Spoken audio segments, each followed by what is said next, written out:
A common phrase in our room, whether it be our camps or our academy, is knocking over the first domino. What this simply means is this: it's just getting started, right? They say the journey of 1,000 miles begins with the first footstep. Sometimes we have a hard time taking that first step. The reason is this: I think usually what we do is we get used to talking ourselves out of doing work instead of learning how to talk ourselves into it. It's an acquired skill. You have to find out what motivates you, what gets you excited, what turns you on and gets you fired up, what keeps you up late at night, what gets you up early in the morning. And I know for me as a kid, we used to have the USWF magazine, right? I'm going back in the 80s. And I used to read the names like Carl Belford, Damon Johnson, Pat Tossie, Keith Nix, Kendall Cross, Mark Deal. Then, a little bit later, once I got to be in that book, TJ Jaworski, who was a couple years younger than me, started showing up. It's very exciting, and I would read that magazine and I'd look at the results, and these kids were always winning. There was only like 2 national tournaments back then. They were freaking huge too, right?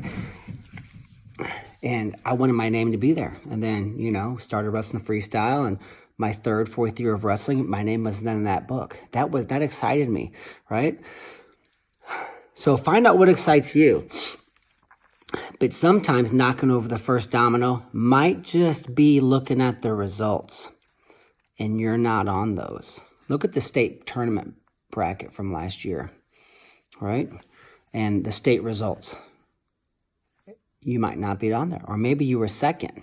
Maybe you were first and you want to be on there again, right? Maybe you follow one of the top colleges in the nation, and you dream of having that Oklahoma State singlet on one day, right? That's exciting, okay? So that might be the first domino you knock over. Another thing is simply this: you might have a hard time taking that first step because you have a 3-hour weightlifting program that you developed, right? We like to say this: underachieve your way to success. Just pick 4 lifts. That's all I have to do. My brother and I mastered this as kids. We were on our home wrestling mat almost every day. And I'm not exaggerating, but we only said this: we have to practice 20 minutes every day. And I can't remember where I got that from. Maybe it was my dad. He was so smart about things like that. 20 minutes. That's all I had hanging over my head when I got up that morning was 20 minutes. Who can't do 20 minutes? And you know what? Some days whenever we didn't feel like wrestling at all, we'd go 20. Well, we always went a little extra. We always went 22, right? Everyone goes an extra minute. We always wanted to go 2. So 22 minutes, we would leave. We'd turn the lights out from our basement. It was always cold down there. Mat was hard, but it was kind of cool as part of it, right?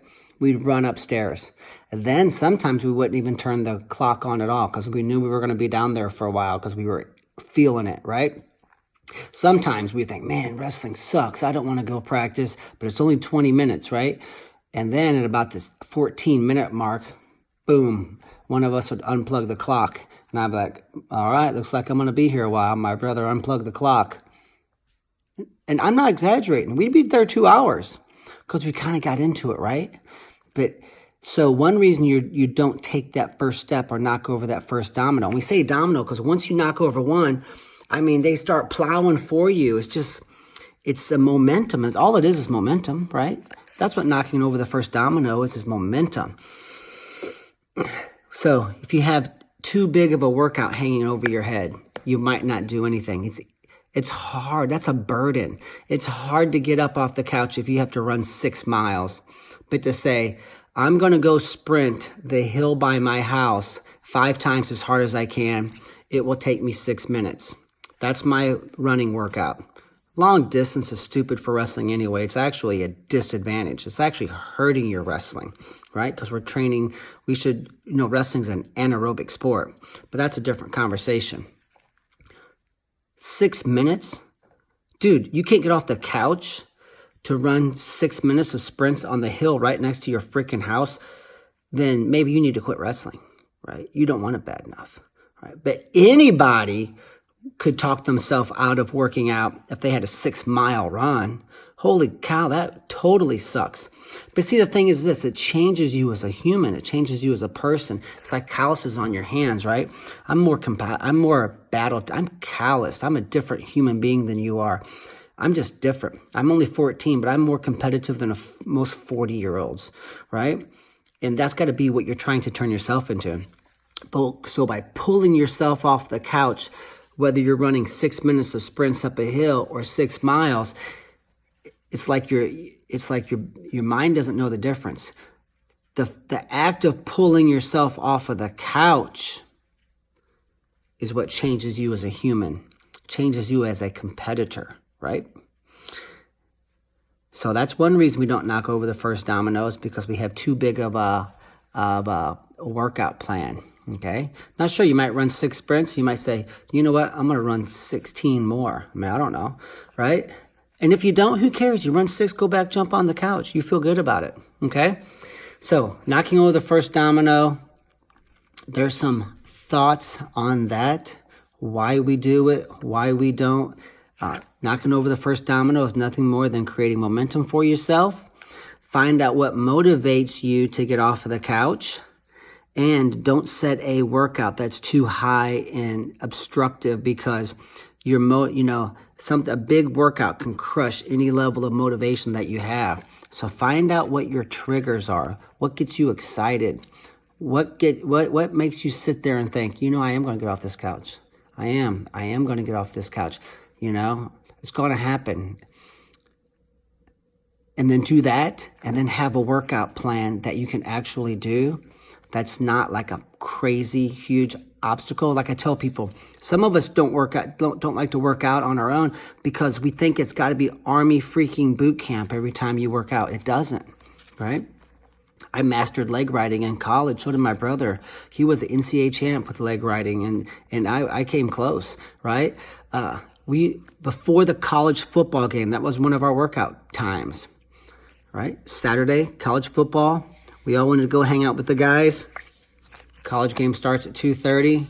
We were down there at 10:30, right? Hour and a half. We wouldn't even put our wrestling shoes on. We'd be in our socks, working our leg riding techniques and stuff that Joe C taught us, and kind of troubleshooting. And I had my notes, and this is where I'm getting trouble. I wrestled Chuck Barbie, and he pinned me from here, and Kendall Cross, and Alan Freed, and TJ Jaworski. I couldn't ride him, so I had to figure some things out. So I built in the workout to where it was convenient. That's another thing you could add to the list. Make it convenient, right? Immediately after school, I go to the weight room, right? I don't like getting up in the morning early. That's not when I'm good. I still hate it, right? But, certain times of the day, I'm great. So, maybe getting to the weight room is difficult. But you're set it up. You think you have to lift at 6 in the morning. Tell the wrestling coach, no, I'm not lifting at 6 in the morning. I need to sleep, dude. I'm not like you. I'm not a morning person. But I will lift weights 5 days a week right after school. See, that's convenient, right?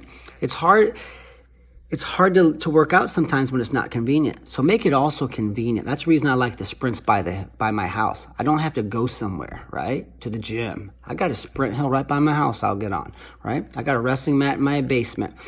I wrestle with my workout partners immediately after school for 20 minutes every day. Then we hit the weight room, 30 minutes, maybe less. I don't have a 7-hour workout. I'm not a bodybuilder. I have 4 great lifts, a push, a couple overhead push, a chest push, a pull, and a leg exercise. That's it. And the days I feel great in the weight room, the music's going, maybe the cute cheerleaders in the weight room, I might go ahead and do a 2-hour lifting workout, but I only had 4 lifts hanging over my head. So there's some thoughts on knocking over the first domino, how you can make it work for you. And remember, it changes you. But also what happens is this: you can knock over the first domino the other way, right? Smoked a cigarette, right? So next week you go to the party and someone throws you a cigarette. Now you're a smoker, right? So you knocked over that first domino. That's a bad thing. So we want to knock over the first domino towards success, not towards the path of failure. And if you have done that, it's important. And there's videos on here about this topic as well. You need to go to the party and someone throws you a cigarette. You go, no, I don't smoke. They go, well, sure you do. You smoked 3 cigarettes last week. You go, that was last week. I don't smoke. I don't drink alcohol. I'm here for fun, hang with my buddies. All right, that's it. I don't smoke. They go, no, dude, man, cool, let's smoke, dude. So no, we can hang out, but I'm not smoking with you because I don't do that anymore, right? So knocking over the first domino can be a bad thing. The first time you skip practice, it gets easier after that. The first time you cheat on a test, the first time you sleep in class, the first time you sit in the back of the classroom, the first time you act like a little clown in practice, the first time you hide under the bleachers when you're supposed to be doing sprints, the first time you go to the weight room and you're supposed to do 4 sets of deadlifts and you only do 3, you're knocking over the first domino. Anybody who's not successful started it. Now, they want to blame somebody else, but they did it, right? People put cigarettes in my face all the time. I never touched one, okay? A lot of you probably haven't either. Can go from pot, cigarettes, skipping class, skipping practice, anything, right? So there's the other side of knocking over the first domino. This is a two-way street. So there's some good advice. Check us out at PurlerWrestling.com. Good luck.